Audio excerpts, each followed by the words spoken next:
So today we'll be making asaro, which is also known as yam porridge or pottage. So this is the yam I'll be using. You can see it's a big yam, but you could also use the ones you have. So I'll be starting with some bell pepper, cayenne pepper, and some habanero pepper. So I will cut like this, remove the seed and the veins.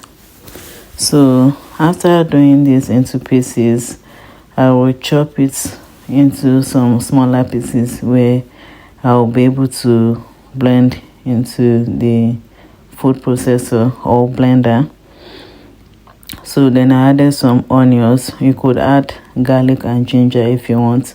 So, and I have some dry cayenne pepper at home, known as shombo, that I just wanted to use, but you could skip this if you don't like using this kind of peppers. So I added it to my fresh pepper because I just wanted to give it some kind of flavor, but unfortunately the seed didn't blend through here, and then my blender was not available. So you could use blender if you prefer that. So after allowing to blend to the smooth space I could achieve, then I took the blade out, and then this is the consistency you want. Then I added palm oil in a pan, and I went on to adding some groundnut oil to lighten the oil a bit, and added my chopped onions, and then allow to fry for some seconds. So you want to fry until you get this crispy golden brown looking onions. Then I added some crayfish powder for flavors. So after allowing this to fry for some minutes, I added the blended pepper I showed you earlier. So you could also use some tin tomato or tomato puree if you want. Then I went on to cutting my yam into slices. So at first I had to cut into several slices before going ahead to chop the yam into some dices.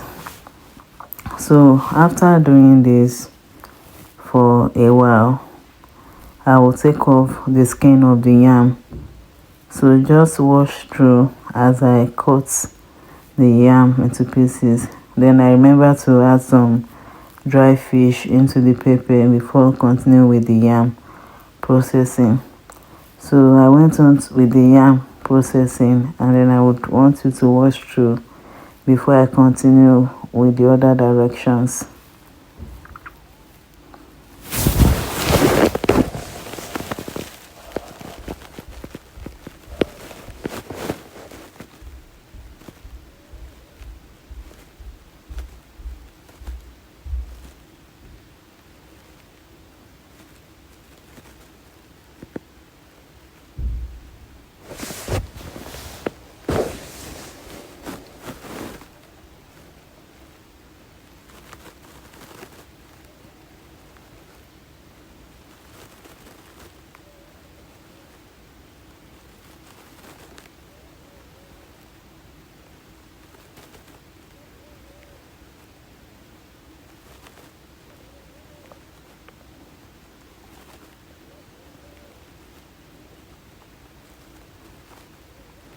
So you could see how I'm dicing this yam into pieces.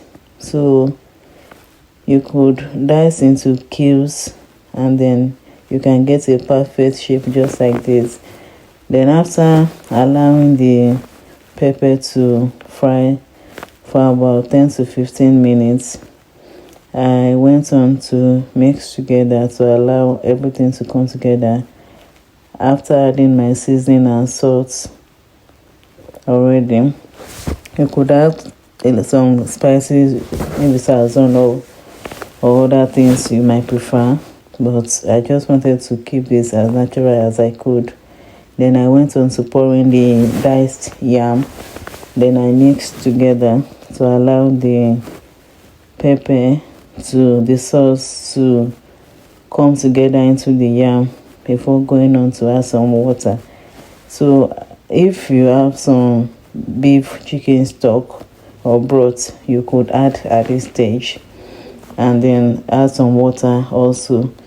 But I just went on to adding some water after allowing the sauce to mix together with the yam to allow it to sink in. So then it's boiling up. Then I went on to add another seasoning to it just to give it some more taste, since I wasn't adding any chicken broth. So then I covered up, and then this is what it looks like when I checked up on it. So I continued to boil for about 20 to 25 minutes. Then the yam is already loosening up. So at this point, I just started mixing together and pressing the yam to get the pottage out of it, because you don't want the pottage to be just yam and stew. So I had to break it to get the pottage out of it. So you could do this with some matcha.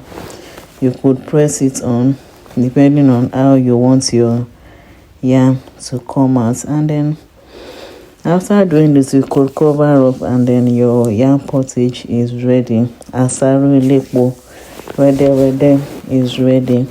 So you could add stockfish, Titus fish at this point to just give it some more flavor depending on your preference, but the possibilities are endless. So if you have some leaves like ugu leaves, basil, you could add at this point to give you some more colors. So don't forget to subscribe to my YouTube channel, like, comment and share, and follow me on other platforms, Instagram, Facebook and TikTok. I'm there as Diaryofacookbook. Thank you so much for watching. Thank you. Bye.